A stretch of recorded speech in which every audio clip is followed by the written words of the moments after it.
Extend a very warm welcome to you all, no matter where you are in parts of Australia today, to our webinar entitled Key Elements to a Successful Giving Day.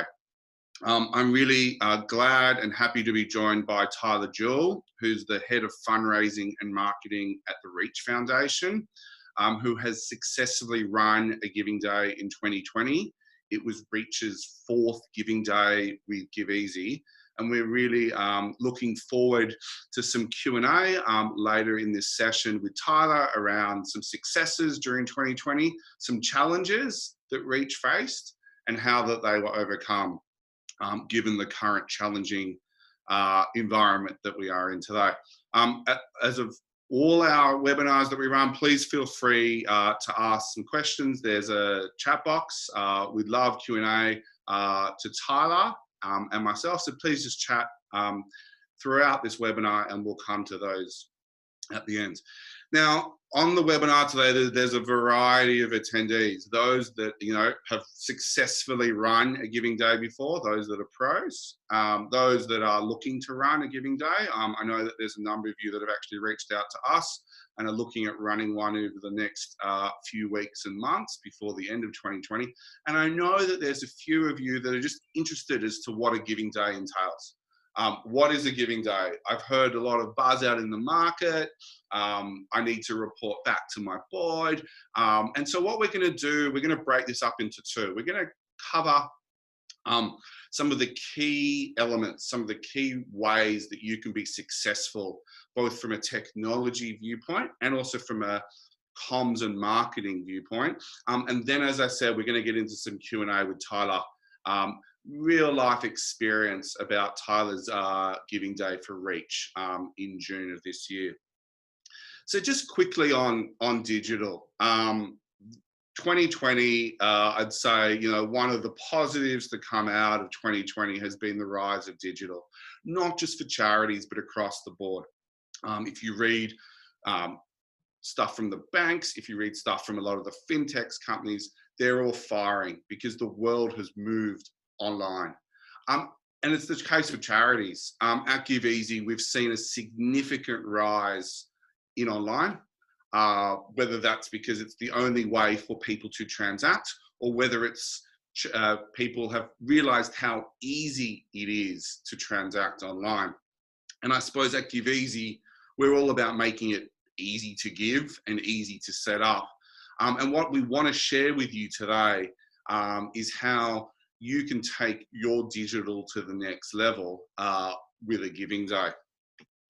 So I could talk about what a Giving Day is for this whole presentation, but what I want to give you is just a sense of what a typical Giving Day looks like for charities in Australia. It's a set day. Normally they run for 24 hours. Some run for 48. I've seen others run for a week. But it's really about getting the entire organisation on board, not just the fundraising team or maybe the marketing team, but the entire organisation, from the board, your entire staff, your volunteers, your ambassadors, all focused on this 24 hours. Think about a tax campaign that goes for 6 to 8 weeks, combined into 24 hours, and supercharge that ×2, and you have a Giving Day. And it's not just about fundraising. It's a great opportunity, if you structure it right with your goal that you set, that it becomes an amazing marketing opportunity for your organisation. It's a day for your organisation to shine, not just from fundraising, but from a brand perspective, that then hopefully becomes part of your fundraising calendar year on year. So I want to make this interactive. Hopefully we can get a question that comes up, a poll. What I want to ask is, what is the most important thing that you believe you need to have a Giving Day? If there was one thing that you need, what is it? There's a few questions there, please feel free to ask. There's no wrong answers. To be honest, all of these are important. Every single one of these is important. So is it videos? Is it comments? Is it mobile friendly page? Is it match giving? Is it not having too many fields on the donation form? Is it having a countdown timer on your page? I'm just going to give everyone, until that clock gets to the minute mark that you can see, an opportunity to answer. As I said, I'd love all responses. Great to see so many of you responding. And yeah, the one thing that you need is match giving. Without match giving on a giving day, you don't have, in our view, a really strong value proposition for your giving day. Why? Because people give more. People give more when a charity, not-for-profit, can go out and say that every dollar that you donate today will be matched. It just works. It's not rocket science. Match giving has been around for a long time, but match giving on a giving day allows a not-for-profit to really go hard with their brand, and the donor out there feels like their dollar is getting pushed further. There's a lot of tricks and tips, and we might hear from Tyler as to how Tyler and Reach secured some of their matched funding. It's not easy. It's not easy, especially in the environment that we're living in, but it's really important that you are looking to secure some matched funding, whether it's a small amount or whether it's a really big amount, to complement your giving day. In saying that, most giving days, I'd say 95% of all giving days that we've been associated with at Give Easy, the not-for-profit actually runs out of match funding. You'd be surprised how much is given to an organisation on their giving day. What's in it for the corporate or the high net worth individual or the philanthropist? Potentially their brand is on your donation page. Their brand is associated with a great cause. They were normally going to give $10,000 to Reach anyway. This way, their brand can be in the limelight. They can show, from a CSR point of view, their employees, their stakeholders, that they're associated with a brand. What I'm going to cover quickly is two key elements, and they're real big, important, themes. And I'm going to touch on these lightly. And after this, if there's any questions or comments, happy to take them via chat or an offline. So really, to us, there's two key success elements that need to happen. There's a tech element, and there's a strategy and a communications element to run a giving day. And both are just as important. You can't run a giving day without a great tech platform, and you can have the best tech platform in the world, but if you haven't thought out what is your goal, what channels, where do your donors live, how are you going to mobilize your troops, all of your stakeholders, you won't get the success from your giving day. So let's look at the tech. And this is, I suppose, where Give Easy really excels, and where we've really refined our platform over the years to provide a real seamless experience with some key elements. Obviously, one of those key elements I went through is the match giving on the page, but let's look at some others. This is Reach's donation page on our platform. So they've got some real key elements here. They've got a countdown timer, which some of you rightly said was a really important element on their page.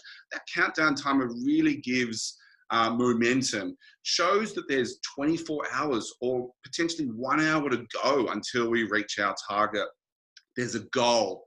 Setting a goal is so important with a giving day. Getting it right based on past giving days, or potentially, if you haven't run one, really strategically thinking about what is the propensity of your donors to give is really important. And having that live thermometer bar on the page. What does the live thermometer bar do? It really shows your donors when they land on that page that there's still some more to go until you hit your target. It also allows you, the charity, to go out on social media, to go out on your emails, to go out on your SMSs, to tell your stakeholders that you're still short, that there's this goal, there's this attainable goal out there, and that if we all work together, we'll hit it. But it's this running goal that moves up in real time, not delayed, that keeps your donors on target. The giving days we've been associated with, we've seen so many comments on social media that says from donors that have said, I've just given again because I want to see that goal being reached, or I can't stop refreshing the donation page.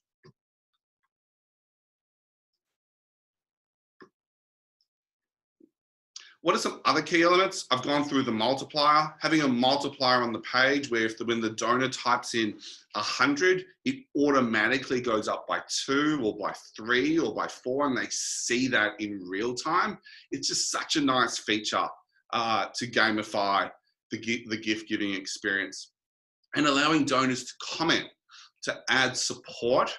Again, it makes them feel part of a team, especially in the environment that we're in today.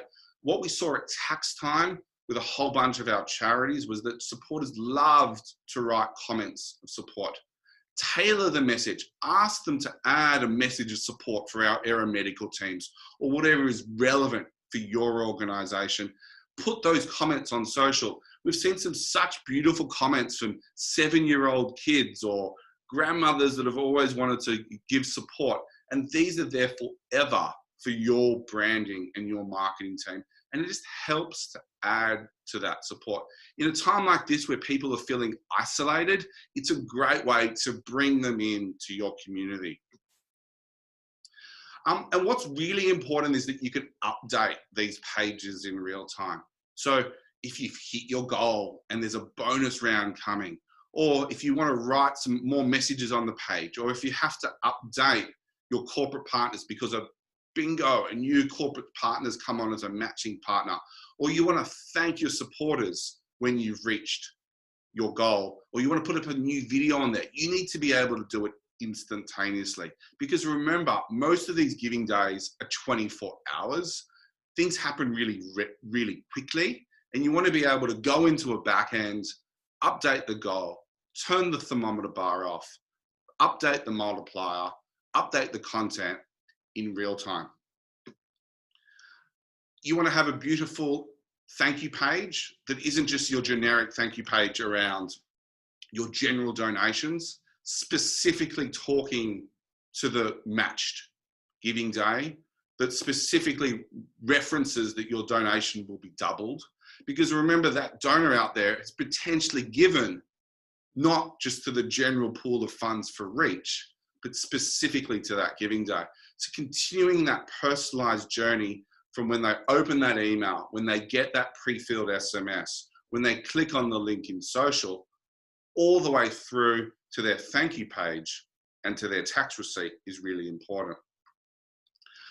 I've given you a 5-minute snapshot in terms of what I believe and what we believe at GiveEasy are some of the key technology tools that you need that really set a giving day apart from your spring appeal or potentially your tax appeal or your general donations page. There's obviously a lot more that you need to think about. Videos, text, tracking, etc., that also comes along with that. But I'm hoping that that gives you an adequate snapshot of the key tools, the key technology tools that set a giving day apart from another digital campaign. What I wanted to do now is complement that with what you need to do with your strategy and comms. And again, I'm just going to give you a snapshot, but it's really, really important to think about your channels. Email, SMS, social media, Facebook, Twitter, Instagram. Are you going to make some telephone calls on the day? How are you going to actually put this into action? What does your calendar look like? Remember, this is a 24-hour giving day. How are you going to build up momentum before the day to make everyone realize that tomorrow is our special day? And on the day itself, remember, you've only got one shot at this. How many emails? How many SMSs? What are you going to put on social? How are you going to get a call center or your volunteers motivated in this environment to make sure that your giving day is the biggest success? It requires some thought, it requires some leadership, and it requires some communication between the fundraising and marketing teams. The giving days I've been associated with, some of the feedback that I get is it was fantastic because for the first time ever, the marketing and fundraising team were completely aligned on a day. Or for the first time ever, we got traction from fundraising from our board. Our board made some calls. Our board posted it on social. These are things that we could help you with, but things that you need to think through when you're looking at a giving day. I'm just going to show you some real quick examples from Reach, from their giving day. Again, Tyler will talk about it, but multiple emails were sent at specific points. Emails were sent advertising the giving day a week before, 72 hours before, on the day, with an hour to go. Again, really emphasizing how important that giving day and how important we need to raise the funds. SMSs were sent. We've got some pretty clear guidelines and some pretty clear thoughts as to when SMSs should be sent for best results for a giving day. SMS is a fantastic medium to cut through to people for a giving day. You've got 24 hours, donations are doubled, and remember, 95% of all SMSs are read. What are you going to do on social media? Again, it's so important. And one thing I loved about the Reach campaign is that there was such consistent messaging across all channels. Reach has a fairly young brand and demographic who they help, and the imagery was there across all of the social media channels, even if Instagram isn't their most popular channel to get donations through.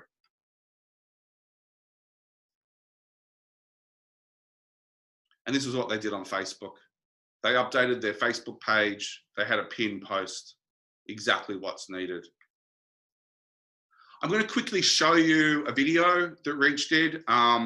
Again, Tyler will talk to you about this, but this video was done internal within Reach. They didn't need a massive brand agency to make this video.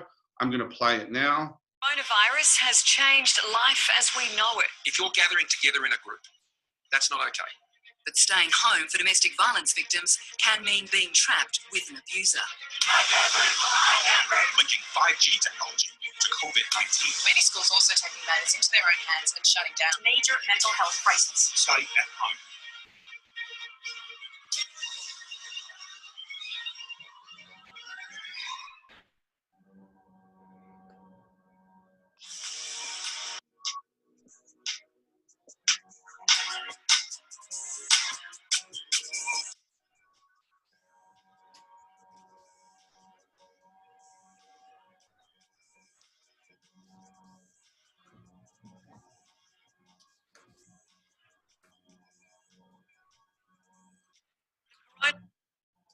Right.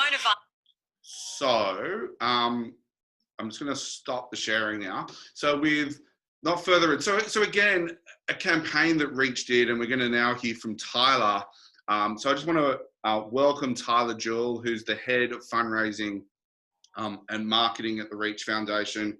At Give Easy, we've had the privilege of working with the Reach team over the last 4 years around their giving days and some other initiatives around digital fundraising.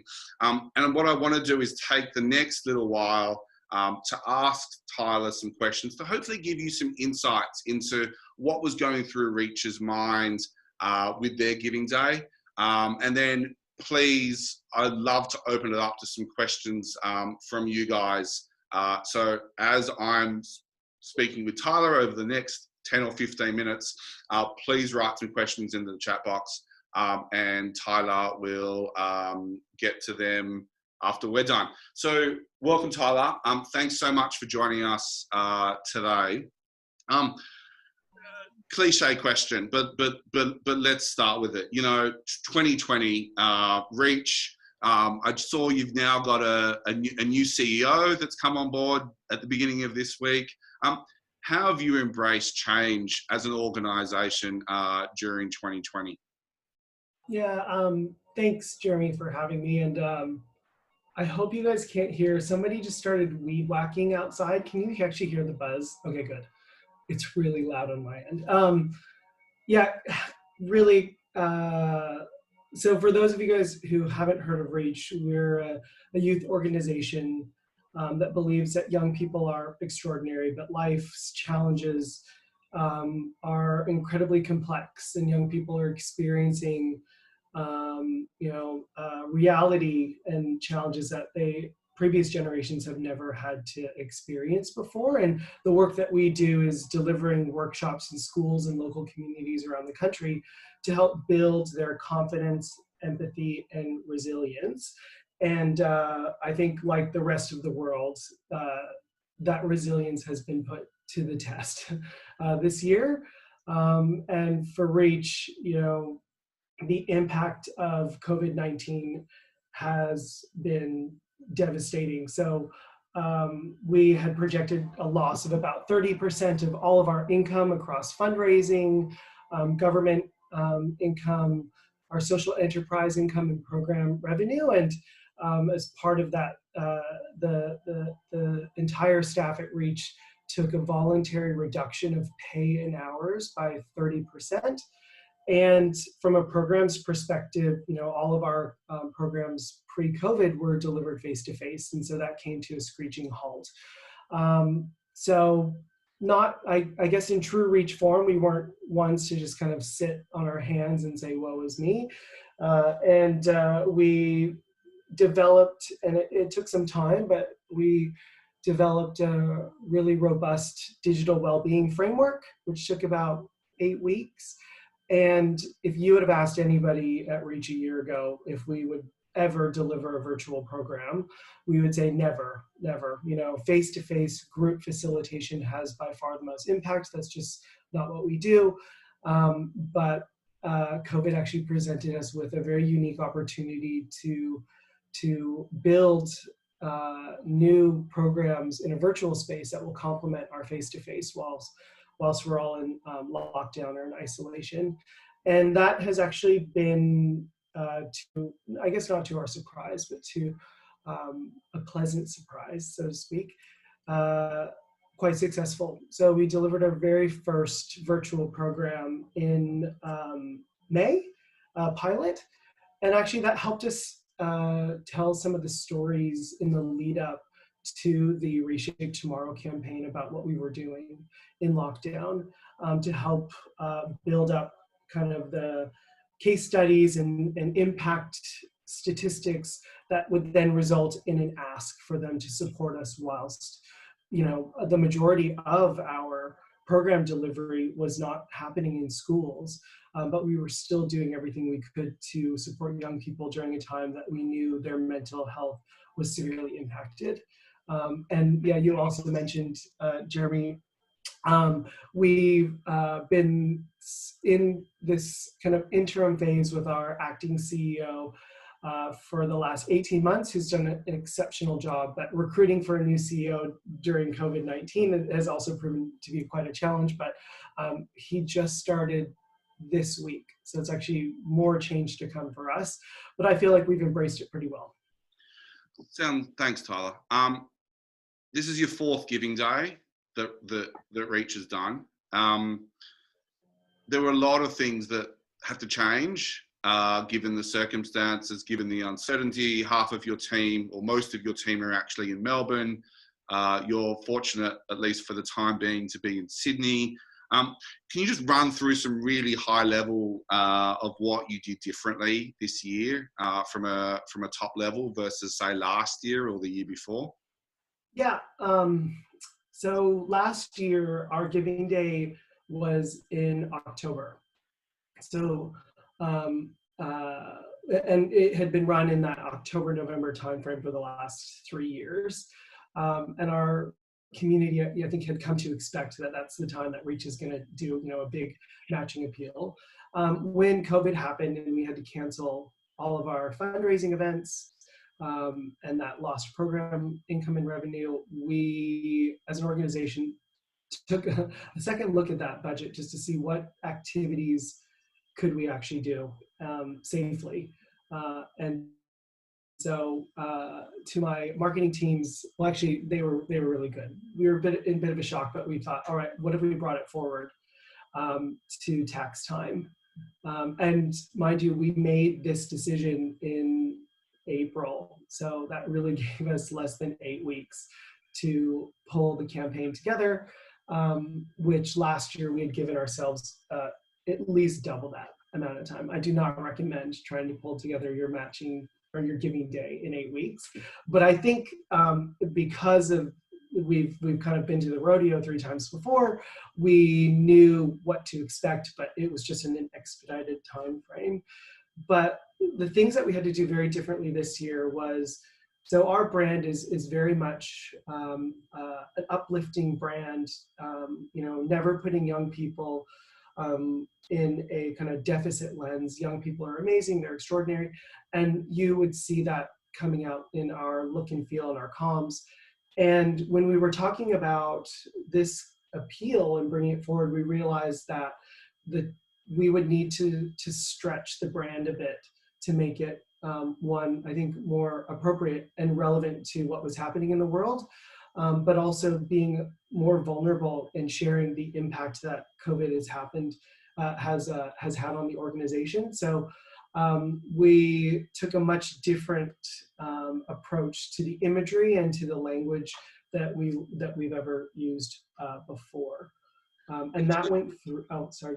So just on that, so how did you progress that with your board? I mean, I remember having a conversation with you. I think it was April, and we canvassed the number of different ideas around what does I remember you ringing me up, Jeremy. We're thinking about moving our giving day to June. Is this the right move? And we canvassed a number of different scenarios around the different messaging. Given that your brand had been so strong with such unique messaging over the previous years, how did you get your board and stakeholders aligned, given that this is pretty much a really important fundraising opportunity or a need for your organization? Yeah, it was a process, and we had a number of different stakeholder groups that we wanted to kind of use as like to get feedback and to involve in the process. From my perspective, knowing that the brand had really had a history of really having a strengths-based approach to their comms and look and feel, that whilst this was not detracting from that, would be confronting. So what I put in front of the board and one of our fundraising and marketing subcommittees was 3 options. And the first option was business as usual. Young people are amazing, invest in their future. And then a second option, which was, let's be a little bit more open and honest about the impact of where young people are at right now, and that they need our support now more than ever. And then a third option, which was nuclear, or my version of nuclear, which is Save the Reach Foundation. We are experiencing, I think, deficit unlike anything we've ever faced before, blah, blah, blah. Anyway, I knew they would never go for the nuclear option, but I put it in front of them so I could get the second option, the one that we wanted, which was still quite a big stretch from what we've done in the past. And that they actually were quite open to that. And we were able to proceed. And I had put in those 3 options as well, the different type of activations, the different kind of comms and messaging bullet points for each, so they kind of get a little flavor of it before we were to build out the entire campaign, as well as a projection of expected revenue that we could raise from each option. Now, going nuclear, I think, we could have raised more money, but, we could never go there again. And I think, as we start to realize that the impact of COVID is not just going to be for 2020 as an organization, we're actually more concerned about 2021, that we wanted to save potentially that more severe option at a future date if things don't improve. Yeah, sure. So what I'm hearing from you is You convinced your board to change tax. You did some things differently from a brand and marketing point of view as well. Can we talk about channels and communication channels? So can you just maybe take us all through which channels you used, and did your comm strategy change much from, you know, with that different messaging, obviously, versus previous years, from this year to previous years? Yeah, and look, I put my team through it, and thankfully, you know, I should make mention. So the structure of the marketing team at Reach is I have two awesome young men, one that manages comms and digital, and the other that does design, and they're both part-time. And there's a vacant manager role that hasn't been filled throughout this entire process. So we as a small team were really put to the test, and the comms and the channels that we wanted to kind of increase from this year to last year really put everybody, I think, sanity to the test. Let me just say, last year, you know, so we did, you know, EDMs, social media ads. We produced a video for the campaign. We also did a really big telethon last year that we weren't able to do this year, but I'll talk about that in a moment. We also had some pro bono support from outdoor media partners to do digital billboards. And we also ask every year for our corporate partners to share the campaign on their social media channels, which have got really incredible consumer kind of like Facebook and Instagram audiences. So those are the channels that we try to use year to year. This year, without being able to do the telethon, which raised significant amount of money for us, we realized, okay, we're going to need to figure out some other way to bring in those dollars, because the telethon, which I'll just share with you, last year we would strategically ask corporate volunteers to come in and to call, and we'd have our list of donors, but we also asked them to call their own networks as well if they were comfortable, and we gave them a full briefing and a script, and then we also asked strategically volunteers from companies that we knew would be comfortable doing that. So like, we got an insurance sales team to come in, and we said, hey, would you call your own network? They probably brought in a couple hundred new donors. They didn't even contact the database. They just went through their phones. And that was really effective. And that did raise a lot of money last year. So we thought, oh crap, how are we going to do that this year? So we actually did a bit more segmentation of our EDMs. And we sent out a lot more EDMs this year than we normally would have. And being really smart to remove the donors who would donate between the period of time that we send the first EDM and we get a wave of donations. We would remove all of those donors from the mailing list so they wouldn't receive further comms from us. I was just trying to think what was... Oh, and in lieu of doing a telethon face-to-face, what we did is we did a call out to every single one of our volunteers, our kind of volunteer committees and our board and our staff with a brief about 2 weeks in advance saying, look, this year, and kind of explaining that every year the telethon is a big part of the campaign. Without doing that, we asked each one of those individuals to call or to contact 5 people in their own networks to make a donation. We wrote some sample copy for their social media pages, for their emails that they could customize and tailor. And that actually generated a significant amount of revenue, absent of having the telethon. Yeah. I mean, I think I got, just to give everyone a sense of how many EDMs Reach sent out, I think I got 5. So I think I got maybe 2 or 3 before the giving day, 1 when the giving day launched, 1 when you hit your if it's a 50% of your target and one with 1 hour to go. I think I got 2 SMSs, one on launch and one with an hour to go. I think that 1 hour window to go is a great window. And then obviously you were all over social. I think you may have done a Facebook Live as well. So the digital channels were really hit, and it comes back to our belief as well that, you know, probably 5 is the minimum of emails that you're sending out. To be honest, I think in previous years you probably sent out a few less just because you've had the phone channels. But thanks for going through that.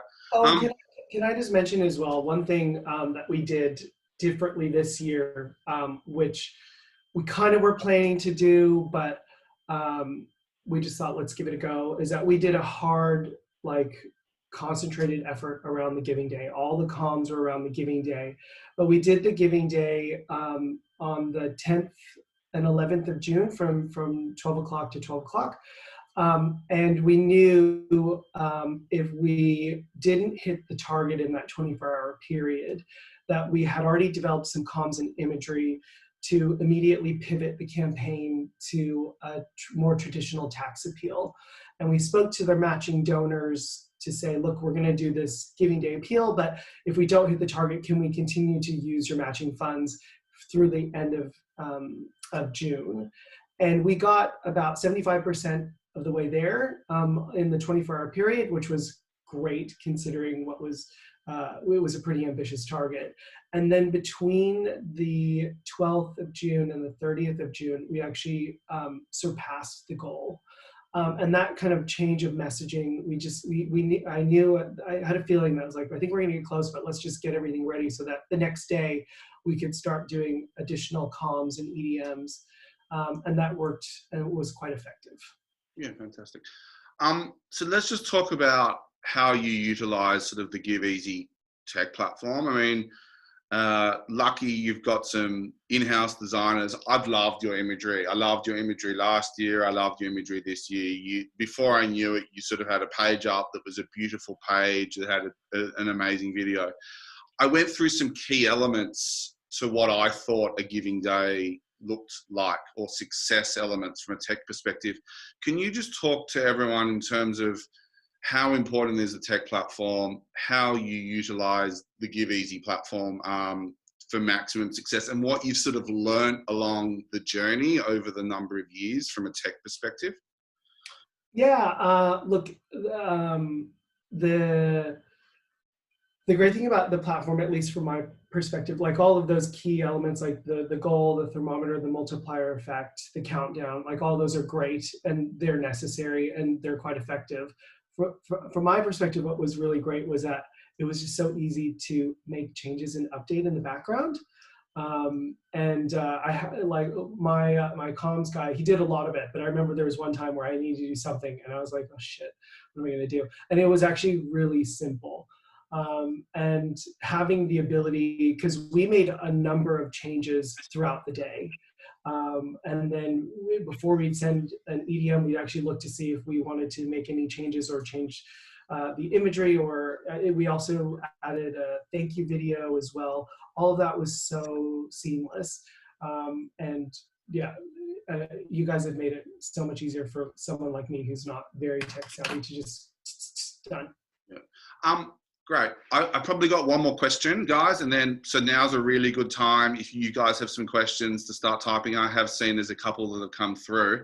My last question, Tyler, to you is around match giving and the matching partners, and it's probably something that where for a not-for-profit that's never done this before, it's probably the most scariest thing, or it's the questions that I get. You know, we want to run a giving day. We've got a decent support. We've got our brand. We know what we need, but where do we source our match partners from? Where do we source our match giving partners from? Where do we start?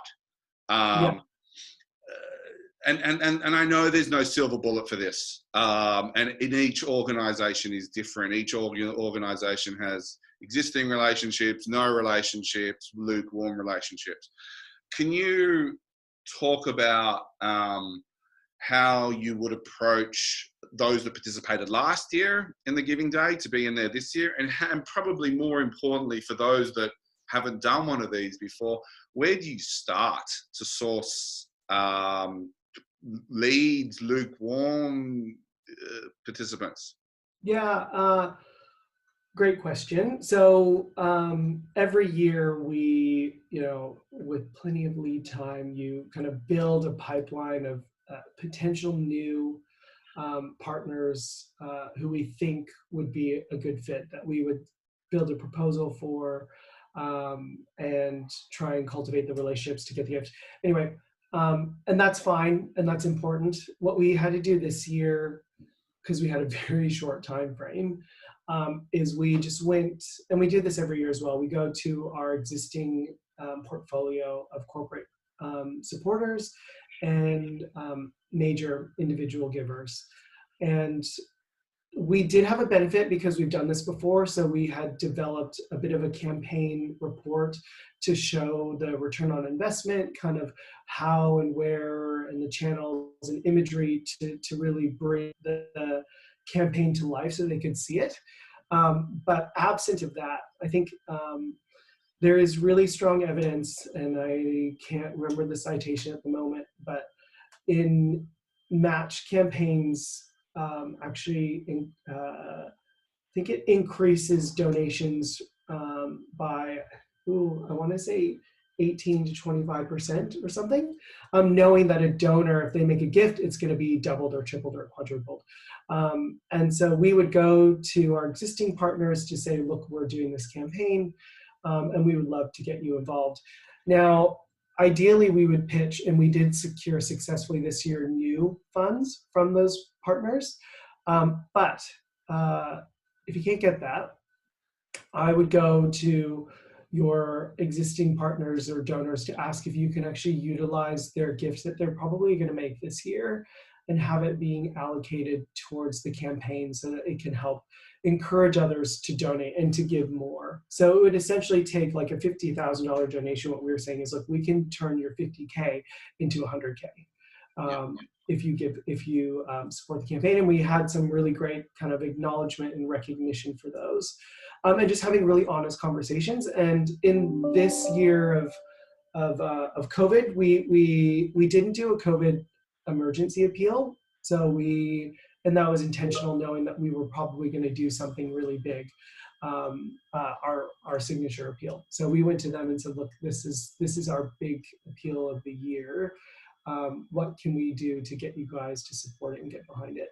And even if they didn't give cash, so we were able to secure $100,000 of new money for the campaign. But we asked, about 50 others. And many of those who couldn't actually come on as a matching partner, what they did instead is they shared it online or they shared it to their staff. And we did actually generate a number of donations from companies who would then, like Kmart's a great example. They gave money, and they also utilized their own database to reach out to their thousands of staff members to give as well. Yeah, I mean that's really interesting. So really, it's hitting up corporates, and if they don't come on board, which some of them won't, what else can you actually ask them for where it's non-financial support? I know in the past you've had some decent support from the Melbourne Football Club. I think previous years I remember Deloitte sending an all-staff email. I mean, amazing. I remember last year, 8:30 in the morning, we were arming and erring as to whether you were going to hit your target, and boom, 25K came in from a whole Deloitte employee. So it's working out strategically. What I'm hearing from you, Tyler, is who are your match funding partners, and then sort of like a peer-to-peer campaign in a way, who else can spread the word outside of your emails and your SMSs and your social channels to supercharge this campaign. That's probably it for my questions. Before we get to, and there are a number of questions, I just wanted to congratulate you and the Reach team for reaching your goal of 200K in a really tricky environment. So congratulations for that. Again, now's your time to ask questions. There's a Q&A box and there's also a chat box. So I'm going to fire these, I think, Tyler, at you. I might add where it's appropriate. There's quite a few to get through, so we probably just need to keep our answers relatively short, just mindful of the time. So Carly Ryan asks, and this one I'll leave for you, Tyler. Do you release the match giving at the start of the day or release it midway through? Yeah, great question, Carly. So in the past, we've actually released it in stages. So, but this year, what we decided is, look, let's make it really straightforward, really simple. Let's just be really upfront and honest about what the actual target is. So we were quite bold in just saying, look, the target's 200,000, and we've got matching support to get us there. And we did that from the outset. Whereas in the past, what we've done is we've actually created multiple benchmarks where we would say, all right, we'd hit a target and we'd say, all right, now due to some additional funding, we can continue to match. But we didn't deploy that this year. Yeah. Nick Holland asks, so how did you launch the Giving Day? I assume that means from a comms point of view. Yep. So we launched the Giving Day a week ahead. So the week before the Giving Day, we did a pre-launch to our entire database saying in 1 week's time, we are doing our Giving Day, but if you donate now, all of your funds will be matched. We did, I think, 2 EDMs in that pre-launch. And then when we launched it on the day, we sent another EDM to the entire database. We launched some ads on Facebook and Instagram. We also deployed some content. We produced that video that was shown earlier. That was also put onto Facebook, as well as it was on the landing page of the Give Easy donation page. And then we also went out to we had already briefed in all of those kind of individual staff, board, crew, volunteers to get on the phones or to ask their friends for support during that 24-hour period. And then we did a couple EDMs during that 24-hour period to give people an update of where we're at. And then we did an SMS on that day as well. I think we did two SMSs over that 24-hour period. Yeah. I think that's thanks. There's a question that I might answer this just because do you find that the day is important, for example, a weekend versus a weekday? Yeah, I mean, I probably would steer clear of weekends if possible, just because can you mobilize, Tyler was talking about Kmart or Deloitte or a lot of external parties on a weekend. Can you get potentially volunteers, as many as you'd like on a weekend? As well, like in this environment, everyone's still sort of, relatively contactable, available online during a weekday. The sweet spot that I find works best, and I think it's actually where Reach ran their campaign, was the Thursday, Friday period. Yeah, like we've done quite a few Giving Days and launching it. I think, Tyler, you launched yours at 12 and ran it till 11. I advise not-for-profits to have that last hour during a time where you can SMS and email people and it's not 10 o'clock at night or it's not 7 a.m. in the morning, because you get a whole chunk of your money in that last hour. Last chance. It's sort of like that tax SMS or email, but you've got double donations and you've got 1 hour to go of your Giving Day. So I'd be staying clear of a weekend. But in saying that, like if it's a specific telethon or, we're in discussions with a Wombat charity and it's World Wombat Day on a specific day, you have to go for it. Asylum Seeker Resource Centre, who we're heavily involved with, raised $1.1 million on World Refugee Day, and it was a Saturday this year.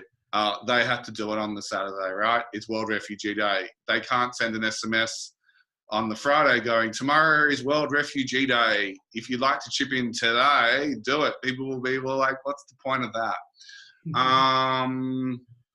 just some more questions. Sorry, I'm just balancing the chat versus the. Can I just mention as well? So the giving day, I was on the 11th and 12th, but when we decide to send out the following EDM to the database saying donate before the end of financial years, we sent that out on the 15th. And so someone on my team had said, hey, that's payday. Let's send it out when people typically get paid.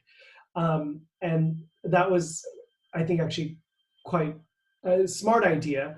And we did get, well, yeah, I can't attribute it directly to that, but we did get a surge of donations in that follow-up EDM as well. Just something to think about, because I know we wanted to give ourselves more time if we did not hit it on the giving day itself, the target on the giving day itself. But I was like, oh yeah, doing it on when we know people are getting paid, that's a smart idea to think about as well. Got a question about how to set a target. Never run a giving day before. How do you even set a target? Or how do you think about setting a target? Look, our target this year was really dictated by, I told the fundraising team, I was like, let's get as much matching funds as we possibly can, and we'll figure it out. Because in previous years, it wasn't a double matching campaign, it's a quadruple matching campaign. But we knew that we wouldn't be able to do that this year. But we wanted to ensure that we could match essentially every dollar as much as possible. So for us, the magic number just happened to be 100K. So we doubled that. Yeah, I agree with Tyler. Go for as much match funding as possible and work out the rest after you've got the match funding. You can always, and there's a question around 2 times, 3 times, or 4 times multiplier. That only comes into play when you've got the match funding. A match 2 times is awesome to get off the ground. Sure, 4 times is absolutely amazing, but get as much funding, push as hard as you possibly can right up until the last moment. I think last year, Tyler, we were still mucking around with what the goal should be like the day before, because you were still pushing hard for the match funding.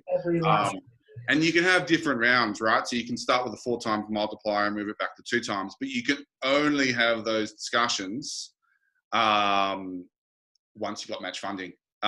Another question around, so what support does Give Easy help charities with? So our core support is the tech platform, but there's a whole strategic side that mainly charities have never done a giving day need. So around setting the goals, setting a calendar, reviewing comms. So it's either or both, obviously the tech plus some strategic on the ground support as needed.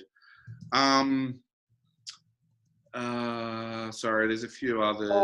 I'll say that on that as well. Like we've been really appreciative of the support that Give Easy has provided to us over the years. I think, I don't know if I should say this, but last year is great. Jeremy was in our office on the day. You know, we've got a really great history with Give Easy. But when we had, I think there wasn't tech issues, but when we needed some support in the back end, it was instant. And I think that's just so critical when you're doing a 24-hour period, that you've got basically 24-hour access to make changes during the campaign. Yeah. Good question here from Claire. Would you be tempted to run a giving day more than once a year? Yeah, interesting. We were just talking about that because we had planned initially in March, when all this happened, that we would perhaps do some events at the end of the year, and it's looking like that's probably not going to happen. We're mulling over the idea of doing some type of Christmas appeal. I don't know if that will be a giving day, but it could, just because Reach doesn't have, the brand doesn't have like a day where, like, you know, it's the Reach day. So in order to create that sense of urgency to give, the giving day for us was really the kind of the way to go. So we might investigate it again. My team, hopefully none of them are on the call, because they would probably kill me if we said we're going to do a second one this year. But at least we've got the much more time to plan. Yeah, sure. A good question. I might answer this from Natalie. If you only have a small amount of funds from the matching partner, i.e. $5,000, is it worth promoting it as match giving or just do a giving day? I think it's a good question. I mean, I think what we're hearing from Tyler and what I've seen out there is a giving day takes a lot of time and resources, and it's a team effort, and ideally it's top down within the organisation. So you need to make the call as to me, $5,000 seems like part of a Christmas appeal where it's breaking news. We've managed to secure $5,000 worth of match funds that you throw into an email rather than a match giving day. My concern with $5,000 as a target is, and you'd be surprised, someone will come along with a $5,000 amount and you've hit your target within the first hour, and then what happens with the rest of the day? So I personally think the minimum is 25K, absolute minimum, but really to do this properly and dedicate the resources like Reach did, you know, albeit internally, you're nudging the 35 to 40K to really make it worthwhile. In saying that, you have to start somewhere, right? So whether you're dipping your toe in the water with a match giving campaign now. I mean, at the moment, we're doing a campaign with the Leukemia Foundation for their spring appeal. It's a match giving campaign without a giving day, right? So you can still do match giving, learn your lessons from the $5,000 campaign, and then next year grow that database. Deborah asking a good question. What would you suggest is the minimum lead time required? In order, if you to look for matched donations, like as soon as possible. As soon as you know that you're going to do it, start asking for support, even if you don't have a defined date. Because it took us a little while to get the dates, but I got my fundraising team. I was like, look, we know it's happening in June. Just start testing the waters with your supporters to see if they'd get behind it. And then from just like a comms and brand and putting together all your assets ideally, right? So I think had close to 16 weeks last year, and that was a really nice, smooth experience for us. If you can give yourself that amount of time, but I'd say at minimum, 12 weeks. Yeah. Cool. Don't do what we did. Yeah, and if you can just give everyone a feel as to what takes up that time, or apart from the match funding, which I think is from the minute you want to do a giving day, you're going full out until the actual giving day finishes.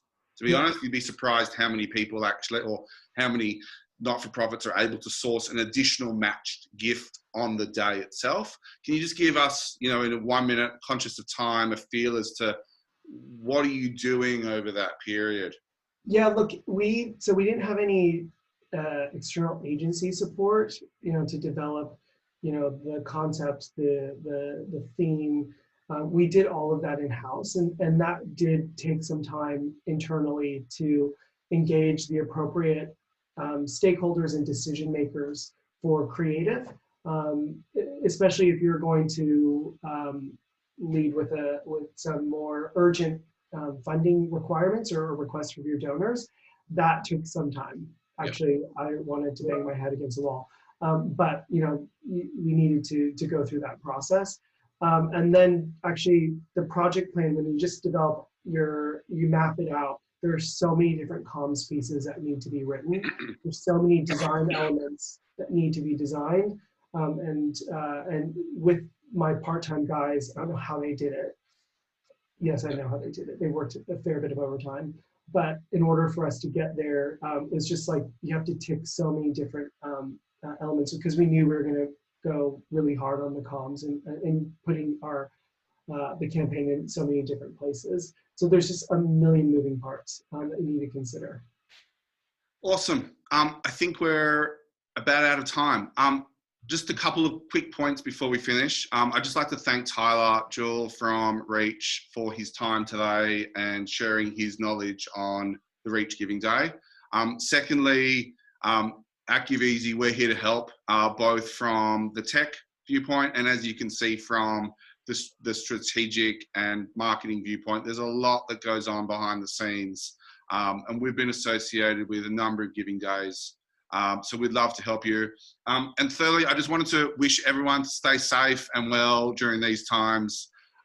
It's challenging times for us all, but yeah, please stay safe and well.